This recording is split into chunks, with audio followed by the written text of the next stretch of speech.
ஓம் நமச்சிவாய. அனைத்து தமிழ் உள்ளங்களுக்கும் வணக்கம். அனைவருக்கும் இனிய ஆங்கில புத்தாண்டு நல்வாழ்த்துக்கள். நிகழும் ஸ்ரீ மங்களகரமான குரோதி ஆண்டு மார்கழி மாதம் 17ஆம் தேதி புதன்கிழமை அன்று பிரதமை திதியில் உத்திராடம் நட்சத்திரத்தில் வியாகாதம் நாமயோகத்தில் பாலவம் கர்ணத்தில் அமிர்தயோகம் கூடிய நன்னாளில் இந்த ஜனவரி மாதம் பிறக்கிறது. பிறக்கப் போகும் இந்த புதிய வருடத்தின் முதல் மாதத்தில் உங்கள் வாழ்வில் வளமும் நலமும் செல்வ செழிப்பும் பெற்று வாழ்வில் உயரிய நிலையை அடைய எல்லாம் வல்ல எம்பெருமானை வேண்டி விரும்பி கேட்டுக்கொள்கிறேன். ஜனவரி மாதத்தின் கிரகங்களின் நிலை என்னவென்று பார்த்தால், ரிஷபத்தில் குரு பகவான் வக்ர நிலையில் உள்ளார். கடகராசியில் செவ்வாய் பகவானும் வக்ரத்தில் உள்ளார். கேது பகவான் கன்னிராசியிலும், கும்பராசியில் சுக்கிரன் சனியும், மீனராசியில் ராகு பகவானும் உள்ளனர். தனுசு ராசியில் சூரியன் புதன் இணைவு உள்ளது.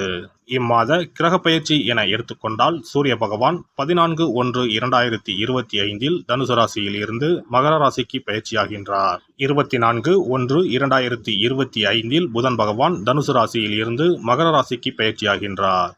இந்த கிரக அமைப்பினால் இம்மாதம் உங்கள் வாழ்வில் ஏற்படக்கூடிய சுபபலன் என்ன என்பதனையும், அசுப பலன் என்ன என்பதனை பற்றியும், அசுப பலன் ஏற்படுமாயின் ராசிக்காரர்கள் செய்ய வேண்டிய பரிகாரம் என்ன, வழிபட வேண்டிய தெய்வம் யார் என்பதனை பற்றியும் விரிவாக காண்போம். கும்பராசி அன்பர்களே, இந்த மாதம் அறிவுத்திறமை கூடும். சில முக்கிய முடிவுகள் எடுப்பதன் மூலம் நீண்ட நாட்களாக இருந்து வந்த பிரச்சனைகள் தீரும். இனிமையான பேச்சின் மூலம் எதிலும் வெற்றி காண்பீர்கள்.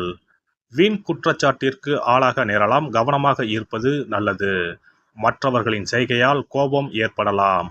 நிதானம் தேவை. வழக்குகளில் சாதகமான போக்கு காணப்படும். வீடு மனை ஆகியவற்றை வாங்குவதற்கு இருந்து வந்த தடைகள் நீங்கும். தொழில் வியாபாரம் எதிர்பார்த்த அளவு லாபம் தராவிட்டாலும் வருமானத்திற்கு குறைவிருக்காது. தொழில் விரிவாக்கம் செய்யும் திட்டத்தை தள்ளி போடுவது நல்லது. உத்தியோகத்தில் இருப்பவர்கள் தங்களது பணியில் மட்டும் கவனம் செலுத்துவது நல்லது. மற்ற விஷயங்களில் தலையிடாமல் இருப்பது வீண் பிரச்சனை வராமல் தடுக்கும். கணவன் மனைவிக்கு இடையே எதையும் மனம் விட்டு பேசி அதன் பிறகு செய்வது நன்மை தரும். குடும்பத்தில் அமைதி உண்டாக கோபத்தை குறைப்பது நல்லது. பெண்களை பொறுத்தவரை அறிவுபூர்வமாக செயல்பட்டு சில முக்கிய முடிவுகளை எடுப்பதன் மூலம் நீண்ட நாட்களாக இழுபறியாக இருந்து வந்த காரியம் நிறைவேறும். அடுத்தவர் விஷயத்தில் தலையிடாமல் இருப்பது நல்லது. கலை துறையினருக்கு பொறுமை அவசியம். பண வரவில் குறைவு ஏற்பட வாய்ப்பில்லை. எனினும் வேலை செய்யும் இடத்தில் சிறு சிறு பிணக்குகள் வந்து மறையும். கோபம் கலந்த வார்த்தைகளை உதிர்க்காமல் இருப்பது நல்லது. அரசியல் துறையினருக்கு உறுதியும் துணிவும் நிறைந்திருக்கும். பிரபலங்களின் நட்பும் ஆதரவும் கிடைக்கும். பணியின் நிமித்தம் காரணமாக வெளியூர் செல்ல வேண்டி வரலாம். மாணவர்களுக்கு எதிர்காலத்தை பற்றிய எண்ணம் உண்டாகும். மேல் படிப்பு பற்றிய சிந்தனையில் ஈடுபடுவீர்கள். சக மாணவர்களின் விவகாரங்களில் தலையிடாமல் ஒதுங்கி இருப்பது நல்லது. நட்சத்திர பலன்கள் அவிட்டம் 3-4 பாதங்கள். இந்த மாதம் குடும்பத்தில் இருப்பவர்களை அனுசரித்து செல்வது நன்மை தரும். வாழ்க்கை துணையின் உடல்நலனில் அக்கறை தேவை. சிறிய விஷயங்களுக்கு கூட கோபம் வரலாம். அதனால் உறவினர்கள் நண்பர்களிடம் கவனமாக பேசுவது நல்லது. விபரீத ஆசைகள் ஏற்படலாம். கவனம் தேவை. சதயம் நட்சத்திரம். இந்த மாதம் பேச்சின் இனிமை, சாதுரியம் இவற்றால் எடுத்த காரியங்களில் சாதகமான பலன் பெறுவீர்கள். உங்களது பொருட்களை கவனமாக பாதுகாத்துக் கொள்வது நல்லது. களவு போக நேரலாம். கவனம் தேவை. பூரட்டாதி 1-2-3 பாதங்கள். இந்த மாதம் விரும்பியது கிடைக்க கூடுதல் முயற்சி தேவை. நட்சத்திர அதிபதி குரு பகவானின் சஞ்சாரத்தால் பணவரத்து அதிகரிக்கும். பயணம் மூலம் லாபம் கிடைக்கும். புதிய நபர்கள் நட்பு உண்டாகும். வாகனம் மூலம் லாபம் வரும். அரசாங்கம் தொடர்பான காரியங்களில் சாதகமான பலன் கிடைக்கும். விநாயக பெருமானை அருகம்புல்லால் அர்ச்சனை செய்து தீபம் ஏற்றி வழிபட காரிய வெற்றி உண்டாகும். தடை தாமதம் நீங்கும். சிறப்பு தொகுப்பு. கழுத்தை நெரிக்கும் கடன் பிரச்சனையால் கஷ்டப்படுபவர்களுக்கு எளிய பரிகாரங்கள் உள்ளன. ருண ரோக சத்ரு இந்த மூன்றுமே மனிதர்களை வெல்லக்கொள்ளும். அதிலும் கடன் பிரச்சனை கவலையை ஏற்படுத்தி மனிதர்களை கலங்க வைத்து கொள்ளும். கடன் பிரச்சனையால் கஷ்டப்படுபவர்களுக்கு எளிய பரிகாரங்கள் உள்ளன. இந்த எளிய பரிகாரங்களை நம்பிக்கையோடு செய்தால் நிச்சயம் பலன் கிடைக்கும். ஒருவரின் ஜாதகத்தில் 6ஆம் இடம் கடன் ஸ்தானத்தை குறிக்கும். கடன் பிரச்சனையால் இன்றைக்கு பலரும் தற்கொலை செய்து கொள்கின்றனர். சக்கரத்தாழ்வார் அருள் இருந்தால் கண்டிப்பாக கடன் பிரச்சனைகள் நீங்கும். பெருமாள் கோவிலுக்கு சென்று சனி மற்றும் புதன் கிழமைகளில் சக்கரத்தாழ்வார் சன்னதியில் துளசி மாலை சாற்றி 12 முறை வலம் வர வேண்டும். ஒவ்வொரு முறை வலம் வரும் பொழுதும் கடன் தீர்வதற்கு மனமுருக நம்பிக்கையோடு வேண்டிக் கொள்ள வேண்டும். தொடர்ந்து 12 வாரங்கள் செய்தாலே கடன் பிரச்சனை தீர்ந்து மன நிம்மதி ஏற்படும்.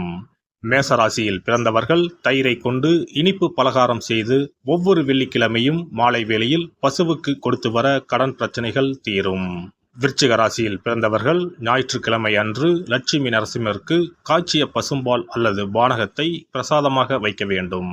48 நாட்கள் இந்த பூஜையை செய்தால் கடன் தொல்லையில் இருந்து விடுபடலாம். ரிஷபராசியில் பிறந்தவர்கள் ஜவ்வரிசி கொண்டு இனிப்பு தயாரித்து அதை வெள்ளிக்கிழமையன்று பசுவிற்கு மாலை வேளையில் கொடுத்து வர கடன்கள் அடைந்து சுகம் பெறலாம். துலாம் ராசிக்காரர்கள் பசும்பாலை சுக்கிர ஓலையில் வில்வ மரத்திற்கு ஊற்றவும். 24 வெள்ளிக்கிழமை செய்திட நிச்சயமாக கடன் தீரும். வெள்ளிக்கிழமையில் அரச மரத்தடி விநாயகருக்கு அகலில் 11 தீபமும் 11 முறை வலம் வந்தும் வழிபட்டால் கடன் தீரும். மிதுன ராசிக்காரர்கள் தினசரி சிறிது தயிர் சேர்த்து குளித்து வரவும். கடன்கள் நீங்கும். மாலை வேளையில் சூரிய தரிசனம் அஸ்தமனத்துக்கு முன் செய்து வரவும். கன்னி ராசிக்காரர்கள் சனிக்கிழமைகளில் உளுந்து வடை தானம் செய்யவும். அதை நீங்கள் உண்ணக்கூடாது. மேலும் துளசிக்கு தினசரி நீர் வார்த்து ஒரு மண் அகலில் நல்லெண்ணெய் விளக்கேற்றி வைக்க ருண நிவாரணம் பெறலாம். கடகராசிக்காரர்கள் ஒவ்வொரு ஞாயிறும் சிறிது வெள்ளக்கட்டியை ஓடும் நீரில் விடவும். கடன்கள் வெள்ளம் போல கரைந்துவிடும். சிம்ம ராசியில் பிறந்தவர்கள் ஒவ்வொரு சனிக்கிழமையும் அரச மரத்தடியில் மண் அகலில் நல்லெண்ணெய் ஊற்றி கருப்பு திரி கொண்டு 8 விளக்குகள் ஏற்றி வர கடன்கள் அழிய வழி பிறக்கும். மகர ராசிக்காரர்கள் சனிக்கிழமைகளில் எள்ளுருண்டை செய்து பலருக்கு தானமாய் கொடுத்து வர கடன் தொல்லைகள் நீங்கும். கும்பராசிக்காரர்கள் வியாழன் மாலை 6 மணிக்கு குங்குமப்பூ சேர்த்த பாதாம் கீர் செய்து மகா விஷ்ணுவுக்கு நிவேதனம் செய்து முதலில் தான் அறிந்துவிட்டு பின்பு மற்றவருக்கும் தானமாய் கொடுத்து வர கடன்கள் மலமளவென அடைபடும். தனுசு ராசிக்காரர்கள் செவ்வாய்க்கிழமைகளில் ஆலய பணிகளுக்கு செங்கல்கள் முடிந்த அளவு வாங்கி கொடுக்க கடன்கள் அடைந்து நிம்மதி பெறலாம். மீன ராசிக்காரர்கள் செவ்வாய்க்கிழமை அன்று மதியமோ இரவோ நோயாளிகளுக்கு சப்பாத்தியை தானமாக கொடுத்து வர கடன்கள் வேகமாக அடைய ஆரம்பிக்கும். குறைந்தது 9 சப்பாத்திகள் கொடுப்பது நல்லது. செவ்வாய் பகவானை மனதார நினைத்துக் கொள்வது நலம் தரும். பௌர்ணமி நாளில் குலதெய்வத்திற்கு படையலிட்டு வழிபடுவது சிறப்பு. குலதெய்வ படம் இல்லாதவர்களும் குலதெய்வம் பற்றி தெரியாதவர்களும் 5 முக குத்து விளக்கை பூஜை அறையில் ஏற்றி வைத்து படையல் போட்டு கற்பூர ஆரத்தி காட்டி கடன் பிரச்சனை நீங்க மனதார வேண்டிக் கொள்ளலாம். இவ்வாறாக 9 பௌர்ணமிகள் விடாமல் இந்த பரிகாரம் செய்ய கடன் தொல்லைகள் எளிதாக தீர்ந்துவிடும். கடன் தீர்வதற்கான வழிகளும் கிடைக்கும். இந்த பரிகாரத்தை அனைத்து ராசிக்காரர்களும் செய்யலாம். எல்லாம் வல்ல இறையருளால் நீங்களும் உங்கள் அன்பு குடும்பமும் உடல் நலம், நீலாயுள், நிறை செல்வம், உயர் புகழ், மெய்ஞானம் ஓங்கி வாழ்க வளமுடன். இந்த வீடியோ பதிவு உங்களுக்கு பிடித்திருந்தால் லைக் பண்ணுங்க, கமெண்ட் பண்ணுங்க, ஷேர் பண்ணுங்க, மறக்காம சப்ஸ்கிரைப் பண்ணுங்க, பக்கத்துல இருக்கிற பெல் பட்டனை கிளிக் பண்ணுங்க. நன்றி, வணக்கம். ஓம் நமச்சிவாய. சிவாய நம.